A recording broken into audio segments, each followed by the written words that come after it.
Why be an entrepreneur? Well, there are lots of incorrect reasons, an infinite number of incorrect reasons. The most common incorrect reason, is kind of the obvious one, is money. You want to be an entrepreneur because you think being an entrepreneur is a good way to make money. It isn't. That's all there is to say. It's just not. Depending on how you count, and Adeo's got more data about this than probably anyone else, depending on when you start counting from, probably 95 to 99% of companies fail, will make no money. And so if you think that being an entrepreneur is a good way to make money, you're just bad at math. You kind of need to be good at math to be a successful entrepreneur, so it's already 2 strikes against you. If you're smart enough and dedicated enough and you have the work ethic and you have the talent to be in this room, because Microsoft doesn't let just anyone in off the streets. You got to be pretty good to come here. If you're smart enough to be here and you want to optimize for the lifetime earning potential, for your lifetime earning potential, which is there's nothing wrong with it. Of course, well, there is. It's kind of a lame thing to want to optimize your life for. But I'm not supposed to say that. If what you want to do is optimize your life to optimize for your lifetime earning potential, get a job. Don't make a startup. Get a job. Be a lawyer. Be a banker. Be an investor. Be an engineer of some kind. Get a high-paying job. Work at it for 20 or 30 years. Your expected lifetime earnings will be much higher than if you spend 5, 10, 20 years of your life trying to build startup ideas, which will probably not go anywhere financially. So the first wrong reason is money. So forget about that. The next wrong reason, the most common one I hear, is power. People think it kind of works like this. People think, oh, this is what a corporate org chart looks like. I'm going to be the CEO, and I'm going to be on top over here, and then there's going to be this pyramid, this corporate pyramid of people under me, and I'm going to get to wield and power over people. Now, if that's what you want to do, there's nothing wrong with that. There is. It's a fucked up thing to want to do. But this is not how it works. So if you're actually a startup CEO, it's not like this. It kind of works like this. So there is a pyramid.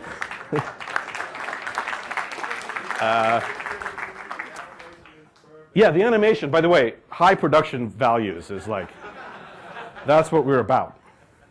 Sorry, the designers at Evernote turn out they have better things to do. I wish I had an army of designers that I could just command to make this stuff. And I do.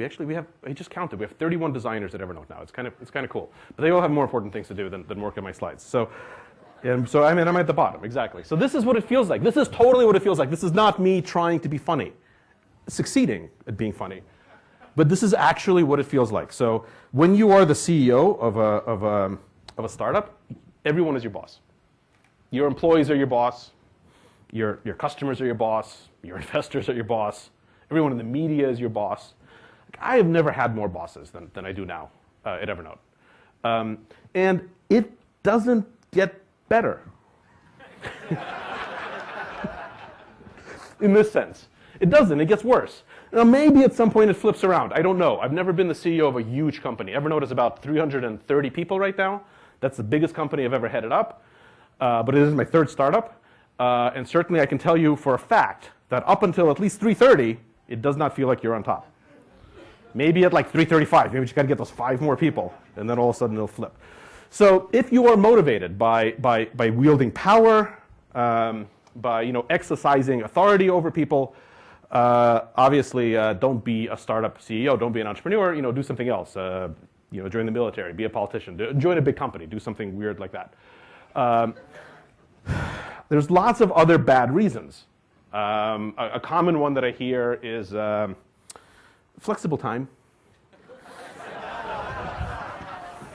Phil, I've got a job, and it's like I want to have more flexibility in my schedule. I want more time to spend with my family. I want to be able to work from home.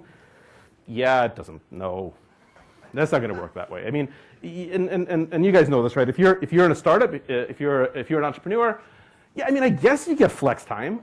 You get to work any 20 hours a day you want.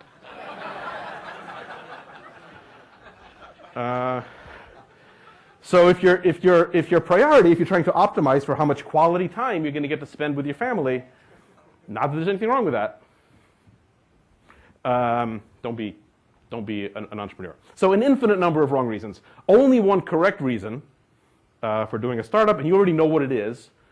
I'm not even going to put up a slide about it because you already know what it is. The only valid reason to be an entrepreneur, given that you have a very low chance of actually succeeding financially, and it's not a particularly glamorous life, you're not going to get to wield a lot of power, it's a huge amount of work. The only legitimate reason is to change the world, is to bend the universe, is to say, the universe is bending this way, and I think it should bend the other way, and I'm going to bend it in that direction, is to change the world. And the good news, the bad news is that that is not the reason why most people want to become entrepreneurs, which is why I say to the answer to who, most of the time, my answer is not you. But the good news is if you're one of the slightly, or maybe not so slightly deranged people that actually meets all these qualifications and you are in it to change the world, then the good news is now is the best time in the history of the universe to do this. There's never been a better time. There's never been a better time in the history of the universe, especially in technology, to try to make something to change the world. You have a better chance of success now than you ever had before. Still a tiny, tiny chance, but it's better than it's ever been because the world has become a meritocracy. The tech world has become a meritocracy because all you need to do to be successful now is to build something great, which was never the case before.